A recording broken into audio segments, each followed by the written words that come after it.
South Indian ഡ്രസ്സായ മുണ്ടും ചുബയും വളരെ ലളിതമായ ഡ്രസ്സ്. മധ്യ ഇന്ത്യയിൽ അലസരും സാമൂഹിക വിരുദ്ധരും മാത്രമാണ് മുണ്ടുടുത്തിരുന്നത്. മുണ്ടുടുത്ത യൂണിവേഴ്സിറ്റിയിൽ ആദ്യമായി ചെന്നപ്പോൾ എല്ലാവരും ക്ലാസ്സിൽ നിന്ന് വെളിയിലിറങ്ങി എന്നെ കൗതുകത്തോടെ നോക്കി നിന്നു.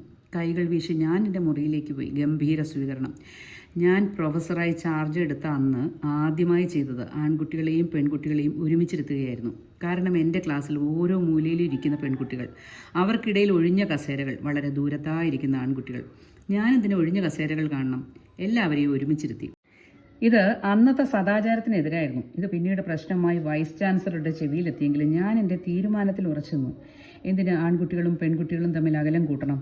അതുകൊണ്ട് തന്നെ എൻ്റെ ക്ലാസ്സിൽ ലെറ്റർ ചുരുട്ടിയെറിയലോ ആംഗ്യ ഭാഷകളോ ഉണ്ടായിരുന്നില്ല. 20 മിനിറ്റ് ഞാൻ സിലബസ് അനുസരിച്ചുള്ള കാര്യങ്ങൾ പഠിപ്പിക്കും. ബാക്കി 20 മിനിറ്റ് അവയെക്കുറിച്ചുള്ള ചർച്ചകളും വിമർശനങ്ങളും. ഫിലോസഫിക്ക് വളരെ കുറച്ച് കുട്ടികൾ മാത്രം ഉണ്ടായിരുന്ന എൻ്റെ ക്ലാസ് കുട്ടികളാലും കേൾവിക്കാരായ അധ്യാപകരാലും നിറഞ്ഞു. ഇത്രയും കുട്ടികളുള്ള ക്ലാസ്സിലെ നിശബ്ദത പലപ്പോഴും വൈസ് ചാൻസലറെ അതിശയപ്പെടുത്തി. ഒരിക്കൽ അധ്യാപക ദിനത്തിൻ്റെ സെലിബ്രേഷൻ, ഡോക്ടർ രാധാകൃഷ്ണനെ പ്രശംസിച്ചുകൊണ്ടുള്ള പ്രസംഗങ്ങൾ. ഞാൻ അതിനെ വിമർശിച്ചു പ്രസംഗിച്ചു. അധ്യാപകനിൽ നിന്ന് അദ്ദേഹം ഇന്ത്യൻ പ്രസിഡന്റ് ആയതൊരു വലിയ കാര്യമല്ല. പക്ഷേ ഒരു പ്രസിഡന്റ് ആയിരുന്നയാൾ അധ്യാപകനാകാൻ തയ്യാറായിരുന്നുവെങ്കിൽ ഞാനത് സെലിബ്രേറ്റ് ചെയ്യും. കുട്ടികളെ ഞാൻ ഒരിക്കലും ചോദ്യം ചെയ്തിരുന്നില്ല. അവർക്ക് ക്ലാസ്സിൽ നിന്ന് പോകണമെന്ന് തോന്നുമ്പോൾ പോകാം, വരണമെന്ന് തോന്നുമ്പോൾ വരാം. കുട്ടികൾ ഉണ്ടെങ്കിലും ഇല്ലെങ്കിലും പഠിപ്പിക്കുന്നത് ഞാൻ ആസ്വദിച്ചിരുന്നു. പക്ഷേ ഒരു കുട്ടി പോലും എൻ്റെ ക്ലാസ്സിൽ നിന്ന് പുറത്തു പോയിരുന്നില്ല. 9 വർഷം ഞാൻ എൻ്റെ നിലപാടിൽ തന്നെ ഉറച്ചു നിന്നു.